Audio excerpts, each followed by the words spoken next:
Traction alopecia is caused by chronic traction pulling on the hair follicle. Traction alopecia mostly occurs in African American women and men who braid their hair too tightly.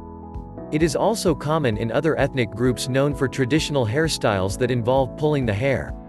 There is also seen pronounced traction alopecia in the beard area of this Sikh man.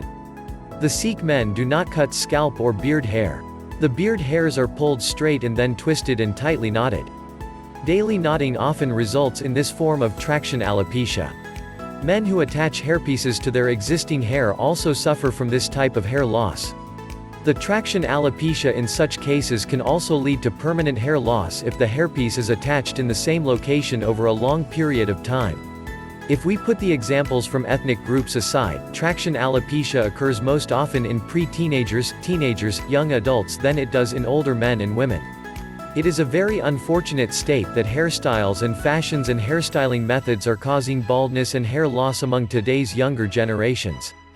The hair loss in all such cases is mostly due to traction alopecia. The hair loss is caused by long-term hair pulling and breakage due to very tight hair braiding, hair weaves, and cornrows. The overuse of hairstyle aids such as sponge hair rollers or curling irons may also promote traction alopecia. Traction alopecia often shows distinct patches of hair loss in those areas where the hair and hair follicles have been put under excessive strain. The hair loss may occur anywhere on the scalp depending on the nature of the hairstyle or process that is causing the traction alopecia. Prolonged traction alopecia can lead to cicatrization of the new hair follicle, and permanent hair loss is a very common cause of temporary hair loss. Typically, traction alopecia in the early stages involves affected hair follicles being pushed into the telogen and resting state along with localized trauma to the hair follicles as a result of hair fibers being forcibly pulled out. Traction alopecia is reversible if diagnosed in the early stages. Permanent hair loss can occur too slowly for immediate detection. Hair loss often occurs in the front and hairline but is also subject to the immediate adjacent area to where the hair is being pulled and damaged. An effective treatment is to simply avoid hairstyling that puts excessive strain on the hair. Even with the removal of the cause of traction alopecia, it may take up to 3 months for the hair to recover. Areas of scalp subjected to chronic traction alopecia may never fully recover.